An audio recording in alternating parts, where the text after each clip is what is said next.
So today I'm going to talk to you guys about how to reach Elite Smash in Smash Ultimate, or on the other hand, just how to play a little bit better online, how to improve yourself online, and how to avoid a lot of mistakes that I see people making literally all the time while playing online, which will hopefully help you reach Elite Smash or maybe win an online tournament. With that all said though guys, let's get started.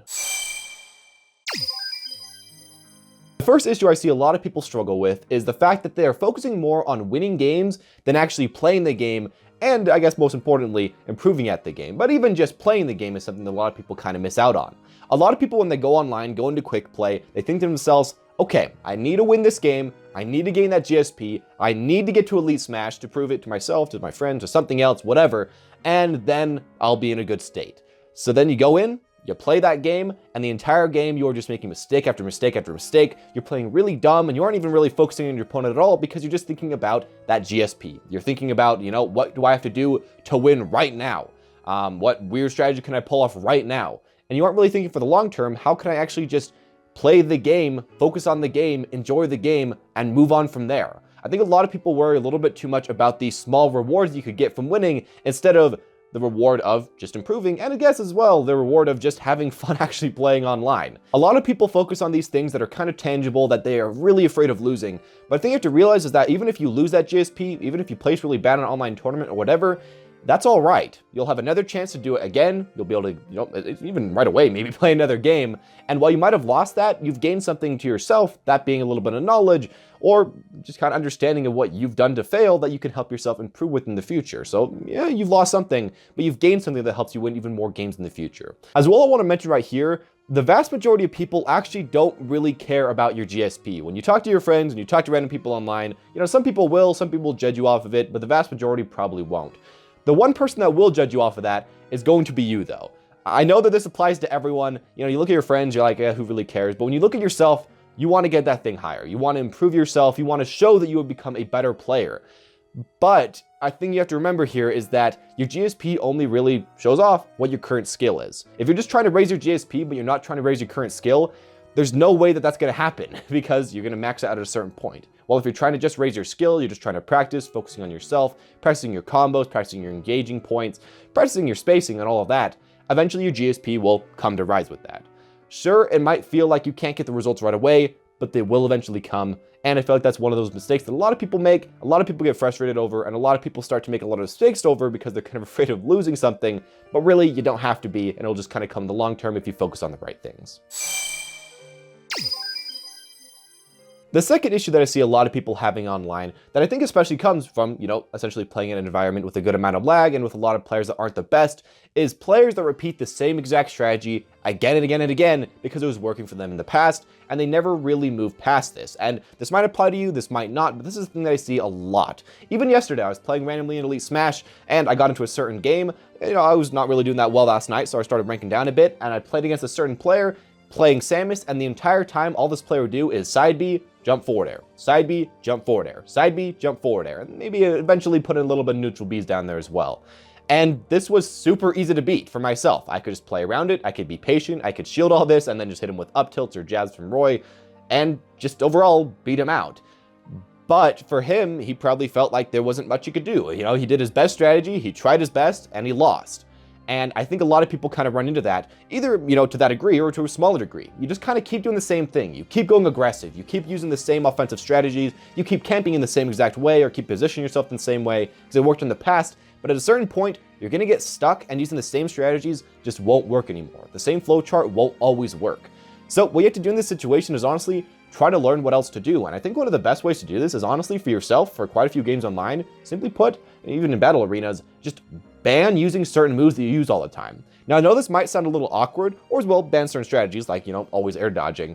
This might be awkward because, you're used to using the same thing all the time. You're used to always engaging with your forward air as Roy all the time. But if you ban a certain move and practice playing without it for a little bit, you realize that you have different options. You can do different things. And eventually you'll kind of realize, hey, I can use my own strategy, but maybe instead of just always using forward air, I can kind of mix it up with neutral air. Sometimes I can maybe, go pretty low and then hit my opponent with an up air because they're really used to me going for forward airs and they're probably going to go pretty high.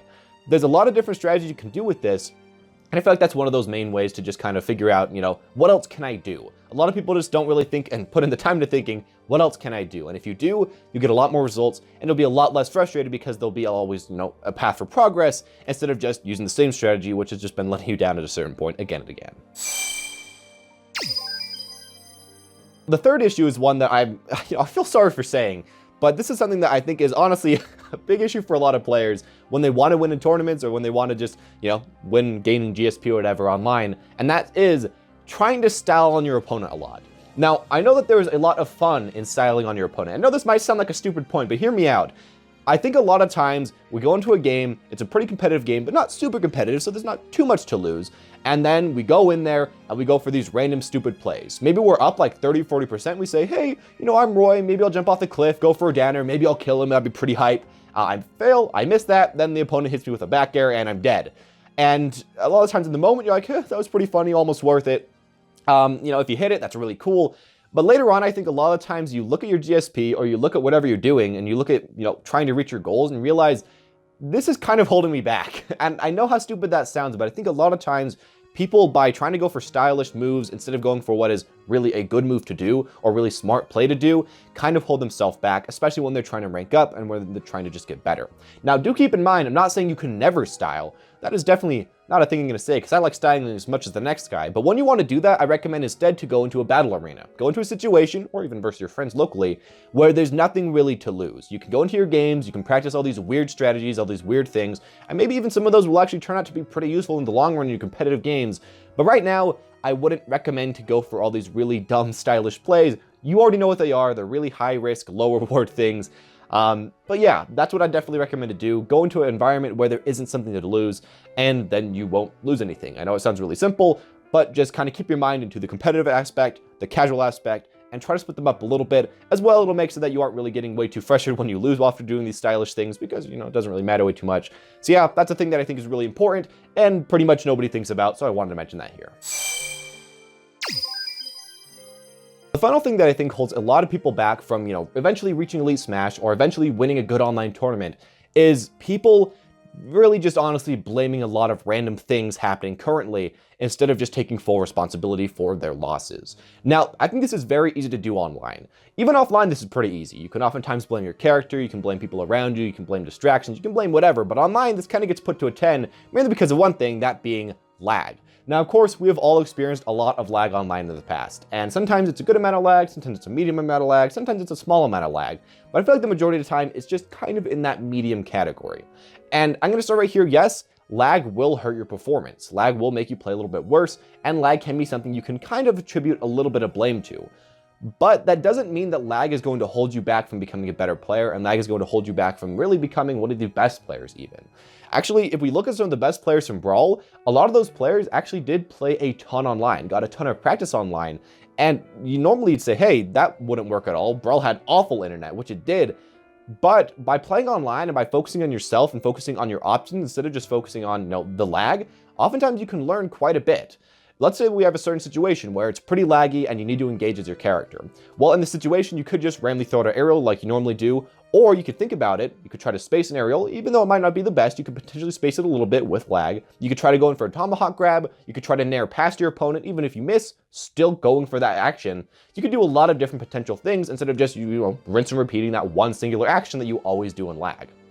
I think honestly, lag's one of those situations where it's a pain, it's a thing that will potentially hold your gameplay back a little bit, but you can still grow as a player even though you aren't playing at your very best. You can still, in your mind, try out different things. You can still try different approaches, try out different defensive options, try out different setups, and even though you might not be able to hit them, in a lot of cases you can kind of figure out what works, what doesn't, how you can play against your opponent, and how you can figure out your opponent in order to win against them. That applies to online, that applies to offline, that applies to everything. And while it is frustrating, especially against certain projectile characters, Olimar, some of the links, to play online versus them, a lot of the times there is different counterplay that you can figure out. There is different ways you can engage, there is different ways you can be patient and play around all their moves and win against them online or offline. Get good against the player, online or offline. And yes, sometimes as well, you will just have to accept that, you can do a certain input and it just won't come in online. And just think to yourself, okay, that was online's problem. That wasn't my mistake. Let's move on. I'll go on and try to make the same thing for the future. Maybe it'll work, maybe it won't, but I'll keep doing that action that I know would work, that I know would, essentially make me play to the best of my abilities, and, profit eventually from that. I know that sometimes you will get frustrated. That's just kind of how online works. If you do get really frustrated because you're lagging really badly a certain day or playing against a lot of people that lag, just give it a little break, play against people locally or just play another game. But honestly, this is one of those things that a lot of people blame for all their losses. But if you can kind of play around this, if you can kind of just, play with lag, learn how to use it, and not necessarily abuse it, you can improve, you can enjoy the game. And while it still might be frustrating, it won't really be that one thing that's holding you back nearly as much as you think it is. And there you guys go. Those are all my personal opinions about why you personally can't reach Elite Smash and Smash Ultimate. Now, if I had to say another thing, it's probably that you just simply put aren't playing, a certain character enough online. That's pretty obvious. Or that you don't have enough time into the game online. That's pretty obvious as well. But those are just things that, kind of apply to everything and apply to being good at everything. Just putting in more time. It's a pretty basic thing, so I didn't really want to mention that. But there you guys go. That's another thing to, I guess, keep in mind. Anyways, as always, guys, though, thank you all for watching. Hope you enjoyed. If you did, top right of the screen right now is a card for a playlist of more videos like this, kind of helping you guys learn how to improve or how to just play a little bit better. As always, guys, if you enjoyed, make sure to leave a like or comment down below your own opinions about online, how you've been able to reach Elite Smash, or if you haven't been able to reach that, but you are working at it as much as you can. With that all said, though, guys, thank you all for watching, and have a smashing day.